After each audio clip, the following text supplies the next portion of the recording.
Welcome to another deep dive, where we grab a source, in this case, a really insightful review, and basically break it down. Yep. We pull out the essential details, the surprising bits, and give you the shortcut to being well-informed. That's right. Today we're exploring a watch review. Now that might sound a bit specific, but it's actually a great lens for understanding materials, design decisions. And how brands position themselves, right? Exactly. Our goal is to unpack everything this review tells us about one particular watch. And the subject of our deep dive today, it's the Nodus Sector 2 Field Titanium watch.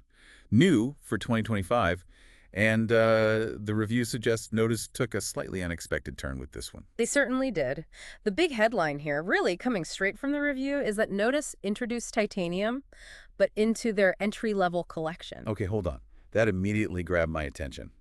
Because, well, we usually see titanium pop up in a brand's premium lines, don't we? They're flagships. Yeah, exactly. That's the common pattern. It feels like a higher tier material. It is, typically. Titanium's usually more expensive than stainless steel, costs more to process, more to machine, so brands often debut it on their, higher-priced pieces. Makes sense. But Nodus, they're an independent brand based out in Los Angeles.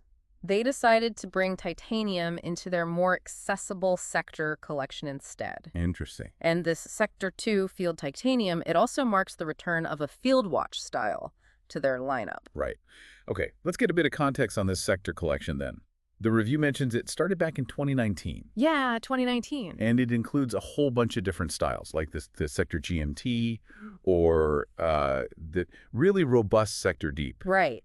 They all share a kind of foundational case structure, but they really diverge quite significantly in their design execution. Okay.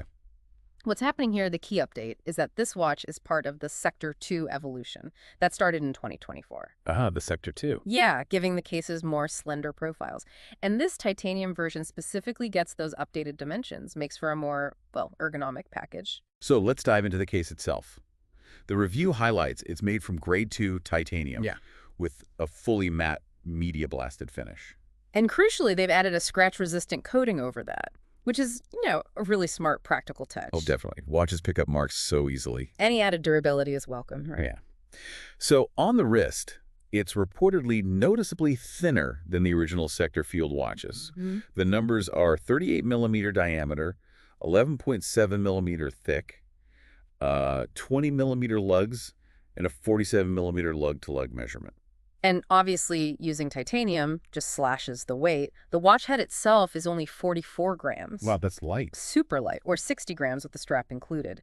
So that combination of lightness and that slimmer Sector 2 profile, that really delivers on the whole ergonomic promise. What do you make of the lugs, then? They're described as these, large, angular structures. Thick, squared-off ends, apparently a signature look for the Sector series. Yeah, the lugs are absolutely critical to how a watch actually wears, sometimes even more than the diameter. And for these updated Sector 2 models, they smoothed out the faceted interior angles a bit, gives it a cleaner, maybe more modern look. Okay. So while it's a 38 millimeter case, those sort of thick lugs mean it wears a bit larger visually, especially across the wrist, lug tip to lug tip. That makes sense. And this brings up an interesting point about how it fits different people.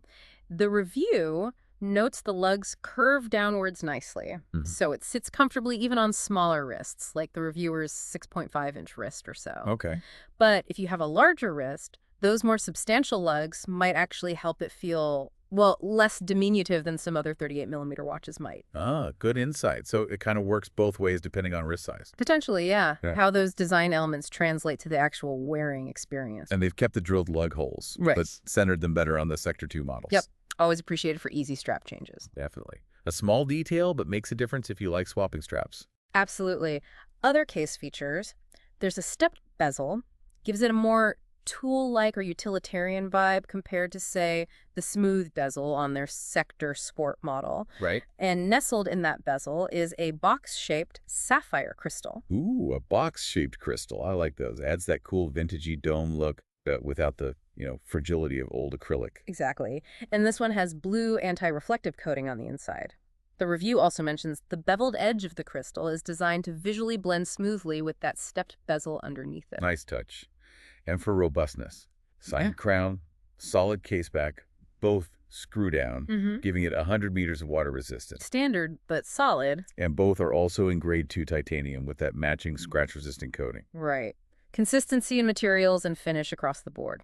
Now, the review does point out that this entirely media-blasted case, it doesn't have quite the same visual pop, maybe, As what? as the contrasting brushed and polished surfaces Nodus often uses on their stainless steel watches. Ah, And the dial elements to the printed markers, the matte hand, they also lack any kind of polished shine. so it's definitely a different aesthetic for them. Yeah. Why did Nodus go this route, do you think? Sticking purely to matte titanium. Well, the reviewer feels it was actually a really smart strategic choice. Yeah. That uniform matte finish immediately differentiates this specific watch from other sector models. And it really emphasizes that characteristic dark gray tone of titanium. It leans into the material itself, you know? Okay, yeah, I can see that. Makes it distinct. Mm-hmm. All right, moving inwards to the dial. The review calls this easily the standout feature, Oh, yeah. which is interesting because field watches, by their nature can sometimes have quite plain dials, purely functional from their military roots. True. Sterile and functional is often the name of the game for a traditional field watch, but the Nodus Sector Tesmandel Field Titanium, it definitely steps it up significantly. How so? Well, it includes all the classic field watch elements you'd expect, full track of Arabic numerals for the hours, a secondary 24-hour scale printed on the inner perimeter, got that covered. Standard stuff. But the rest of the dial is far more intricate than just a typical flat matte surface. It's got a two-layer construction. Oh, okay. There's a raised central section, then a recessed ring where the hour markers actually live, and then an elevated chapter ring for the minute track. And those cutouts in the raised center section, Mm-hmm. the review says they give it the look of a sandwich dial. Yeah, exactly. That's fantastic detail for adding visual depth. It really is. And that recessed ring around the center, it has this matte metallic gradient finish. The reviewer notes it almost makes it look like the dial is sort of illuminated from behind the raised section. Wow. So this layered structure, the contrasting finishes, Right. it adds serious visual intrigue and depth, much more than you'd expect. Plus, there are small pops of accent color adding to the look.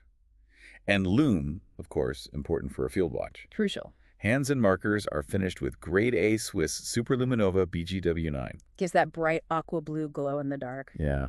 It really sounds like they took the basic field watch formula and just infused it with a lot of thoughtful design details. They definitely elevated it. It's a much more complex and visually engaging field watch dial than you typically find, especially, at this kind of price level. Okay, let's talk about what's ticking away inside then. Yeah. The review notes that because the Sector is their entry-level line, they opt for more accessible movements.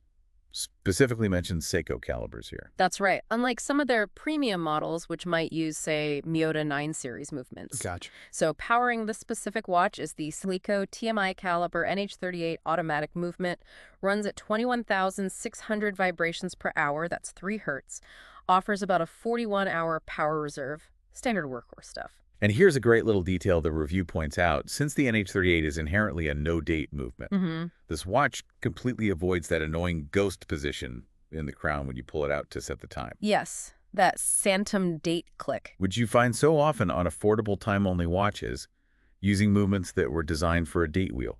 It's a small thing, but honestly, a big win for enthusiasts who appreciate that kind of clean functionality. Absolutely. Now, on paper, the standard accuracy specs for the base NH38, they aren't necessarily, top tier. Right. They can be a bit broad. But here's where Nodus adds their own touch, isn't it? The review highlights that Nodus regulates these movements in-house. Precisely. This is key. They take the stock movement and regulate it to achieve a much tighter accuracy rating. They aim for plus or minus 10 seconds per day. That's a big improvement. It's a significant value add from Nodus, pushing the potential performance well beyond the standard specifications you typically expect at this level that directly impacts your, daily experience with the watch's timekeeping. Definitely a worthwhile step. Okay, so unlike the original Sector Field models, which often came on bracelets, Right. this titanium version is paired with a Tech-Tough rubber strap. What's that about? Well, it's not just plain rubber. It's got this hybrid construction. There's a fabric layer bonded to the exterior surface, and it connects with integrated quick-release spring bars. Super convenient. Always good. The strap tapers from 20 millimeters at the lugs, down to 18 millimeters, and it fastens with a pretty substantial media-blasted titanium tang buckle that perfectly matches the case finish. Okay, so the review suggests that even though Nodus is maybe better known for their bracelets, Often, yeah. this tech duff strap, which I think they also sell separately, it offers really excellent comfort like you get from rubber, Very comfortable. but that fabric layer gives it a slightly more refined appearance than just, bare rubber. Yeah, it definitely changes the overall feel and presentation compared to their usual bracelet-equipped watches. And this choice, the strap choice, seems directly linked to the price point. Okay. Because titanium watches usually carry a premium over steel, right? Due to manufacturing complexities and material costs. Almost always, yeah. But this Nodus Sector 2 Field Titanium, it's priced at $500 USD for all three colorways. And the striking thing is, as the review points out, this price is essentially the same as its three-handed steel siblings in the Sector collection. How do they manage that? Well, the review strongly suggests the reason they can offer titanium at this accessible price point is precisely because it comes on this rubber strap, Yeah. instead of a potentially much more expensive matching titanium bracelet. Making a titanium bracelet adds significant cost. Right. That makes perfect sense. Yeah. So you get the premium material, the titanium, without the typical premium price hike, thanks in large part to that strategic strap choice. Exactly. The review even draws a comparison to the RZE Valor 38. Okay, I know that one. Another 38 millimeter titanium field watch. Right, hardened coating, Seiko movement inside. And that one's cheaper, isn't it? It is roughly 3/4 the price of the Nodus, according to the review. So why pay more for the Nodus? Well, the review details where the Nodus arguably justifies its slightly higher cost. First, the significantly more complex multi-layered dial design we talked about. Yeah, that dial sounds impressive. Second, the use of that cool box-shaped sapphire crystal compared to a flat one on the RZE. Another nice upgrade. And third, the fact that final assembly for Nodus happens right there in Los Angeles. Adds a bit of provenance, maybe some quality control confidence. Could be, yeah. When you look at the broader market, both are considered, excellent value propositions in the affordable watch segment, Sure. and the actual price difference between them. The review points out it's less than what some big luxury brands charge just for a standard nylon strap. Wow, that really puts it in perspective. It does. It highlights how much Nodus is managing to pack in for that $500. So it seems like Nodus isn't trying to be the absolute cheapest titanium option out there, No, probably not. but rather to offer a really well-executed total package. Something that brings titanium into their entry-level collection without that massive price jump you might expect. Exactly. It's a really clear example of balancing, premium materials and thoughtful design with practical component choices like the strap and adding value through things like that in-house regulation, all to hit a specific, accessible price target. So wrapping up everything we've pulled from this review then, you've got titanium at an entry-level price, which is cool. You've got incorporating those newer, slimmer Sector 2 case dimensions for better ergonomics. Right. A surprisingly detailed and layered dial that goes beyond typical field watch specs. Definitely a highlight. The added value of that in-house movement regulation for better accuracy day to day. A key Nodus feature. And a comfortable kind of unique hybrid strap instead of a pricey bracelet. It really paints a picture of a brand making deliberate, smart choices to offer something genuinely distinct at that $500 mark. It absolutely showcases how intentional decisions about materials, finish, dial design, even which strap to pair it with, can profoundly shape a watch's identity, its performance on your wrist, and its competitive position in the market, even within a more budget-friendly collection. Yeah, it really makes you think about value less as just, the cost of the raw materials. Right. And more about the execution, the attention to detail, and the strategic thinking a brand puts in, even at this accessible price point. Which I suppose leaves us with a question for you, the listener.